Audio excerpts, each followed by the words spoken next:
Bonjour à tous, je suis contente de vous retrouver dans ma nouvelle vidéo Planète Zoo. Je vous rappelle rapidement le concept pour les nouveaux. L'objectif est de réaliser des enclos parfaits pour tous les animaux du jeu, même ceux des DLC, et de les publier ensuite dans le workshop pour que vous puissiez, si vous voulez, les utiliser ou vous en inspirer. Alors normalement, nous travaillons sur un enclos à la fois. Aujourd'hui, on démarre une sorte de parenthèse dans la série car on se lance dans un gigantesque vivarium pour tous les gros lézards du jeu, c'est-à-dire les crocodiliens. Qu'est-ce que j'en apprends des mots dans ces vidéos? On verra donc les alligators d'Amérique, les caïmans nains, les caïmans à lunettes, les crocodiles marins et enfin les gavials du Gange. J'adore ces petites bêtes, enfin petites. Aujourd'hui, on s'attaque à un gros monstre, un des plus gros alligators du monde, l'alligator d'Amérique. Il vit dans les rivières, les marécages, les marais et les zones humides du sud des États-Unis et du Mexique. Dans l'eau en gros. Ce sont des vieilles bestioles qui vivaient déjà à l'époque des dinosaures. Les alligators américains continuent de grandir tout au long de leur vie et peuvent donc atteindre des très grandes tailles. Les mâles mesurent entre 3,35 m et 4,50 m de long et pèsent entre 90 et peuvent aller jusqu'à 625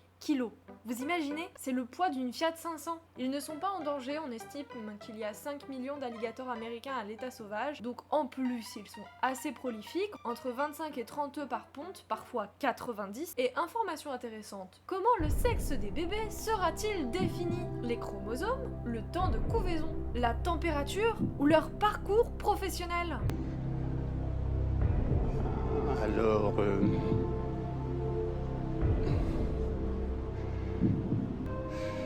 Prenez votre temps et Ouais. s'il y avait un doute, utilisez un jockey. tout à fait. Allez, le soleil, c'est mon dernier mot. Faut foncer. Et oui, c'était évidemment le parcours la température. Eh oui, Ah oui, Ah le oui. soleil, Eh oui. c'est- Il y a beaucoup d'anecdotes sympas à leur sujet. Par exemple, leurs dents tombent et repoussent toute leur vie. Ils peuvent en avoir plus de 3000. Grâce à eux, les vieux ont du rab pour leur dentier. Ou encore leur sang, qui est naturellement efficace contre les bactéries. On apprend aussi qu'ils sont super importants pour leur écosystème en creusant des trous qui retiennent l'eau pendant la saison sèche, qui servent d'abri à plein d'espèces. Bref, la suite. Bon, déjà, pour faire un grand vivarium, il faut créer un grand bâtiment. Vous épargnerez les détails, c'est long, compliqué, et il faut dire ce qui est, l'interface de construction est casse-pied. Ça va de le dire. Bon, du coup, voilà le bâtiment qui changera encore beaucoup, je pense. On va encore travailler par étapes. Espace et clôture, végétation et abri, point de nourrissage et jeu, logistique et besoin des visiteurs. Pour savoir à peu près quoi faire, je fais appel à mon outil préféré, la zoopédie, qui me donne le terrain précis dont mes alligators ont besoin.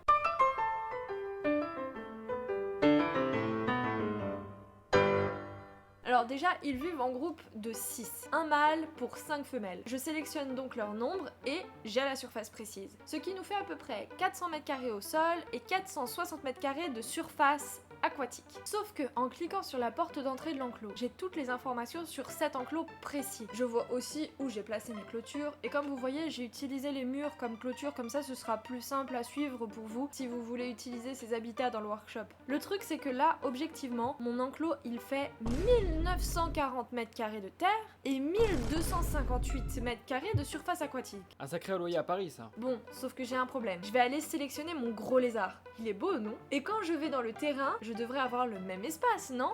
Eh ben, pas tout à fait. Je vois que l'espace disponible n'est que de 314 m² de terrain et 371 m² de surface aquatique. Toute petite différence. Je vous explique. Je vais aller dans cet onglet-là, qui montre une carte thermique. J'ai accès à tous les onglets en haut et à plein d'informations différentes. Moi, j'essaierai de vous les expliquer au fur et à mesure de mes vidéos. Ouais, bon, c'est chiant. Y a pas moyen de voir des animaux qui font des trucs marrants? Oui, bien sûr, regarde! Un alligator buggé qui nage dans le sol. T'es content, je peux continuer? Je comprends pas, s'il nage dans le sol en plus de l'eau, il devrait avoir une grande zone aquatique, non? Je vais te montrer. Dans ce cas précis, je vais sélectionner l'onglet Habitat et zone traversable. Et en cliquant sur ma grosse bébête, je m'aperçois que mon animal n'a pas accès à tous les espaces de son enclos. En fait, c'est un gros patapouf qui n'arrive pas à passer à travers la végétation.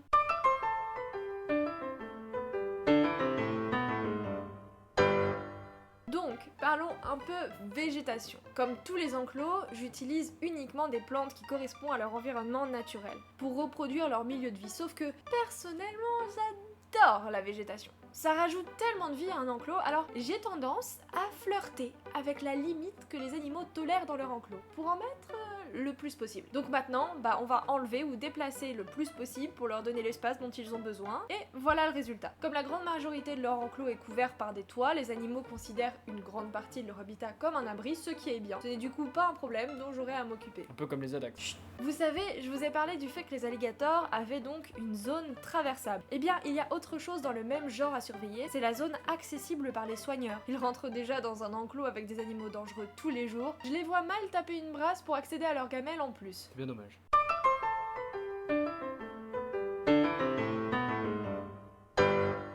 Faut que je vérifie la zone accessible par les soigneurs et que tous les jeux en rapport avec la nourriture ou les gamelles se situent dans une zone. Sinon, ils ne seront jamais changés et cela diminuera la stat de bien-être de mes animaux. Par contre, pas de panique, le reste des jeux ballons, grattoirs ou jets d'eau n'ont pas besoin d'être accessibles. En parlant des soigneurs, on va parler un peu de ce dont l'enclos a besoin pour être fonctionnel. La base avant toute chose, c'est l'électricité.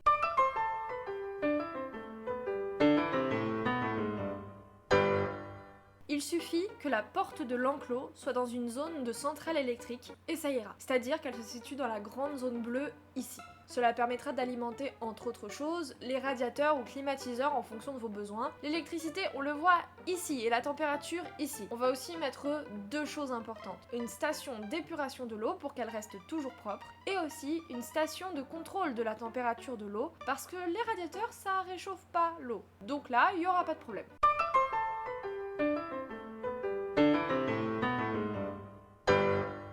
Après ça, et pour finir, on doit s'occuper de nos visiteurs, avec tout ce dont ils ont besoin. J'ai pas encore mis de toilettes. Toujours payante. Chut, mais ça viendra en revanche. Des boutiques, des bancs, et même un espace pour pique-niquer. J'adore ce genre d'endroit. Un coin bouffe, quoi. C'est pour ça que j'adore. Mais surtout, l'éducation. Je ne vous ai pas montré une petite subtilité la dernière fois. Quand je place des haut-parleurs, j'ai une zone bleue. Eh bien, il ne faut pas que ces zones bleues se rencontrent, comme ici. Sinon, on embrouille le pauvre cerveau affaibli et les oreilles de nos crétins de visiteurs. Et pour ça, il suffit de baisser le son. Comme ça, ils ne se concentrent que sur un à la fois. Je mets aussi deux panneaux visuels différents, ceux qui parlent de mes alligators et ceux qui parlent de sensibilisation. Je peux choisir le sujet évidemment, j'ai le choix entre beaucoup de choses, mais bon, ces animaux ne sont pas du tout menacés, alors on va essayer de trouver un sujet cohérent. Pas du tout. Voilà, on a fini cet enclos. Il a du potentiel, vraiment. La prochaine vidéo parlera de mes crocodiliens préférés, les caïmans nains. J'espère faire un enclos encore plus beau. N'hésitez pas à me dire ce que vous pensez de celui-là dans les commentaires. Abonnez-vous pour ne pas manquer la prochaine vidéo. Bisous tout le monde, à samedi prochain.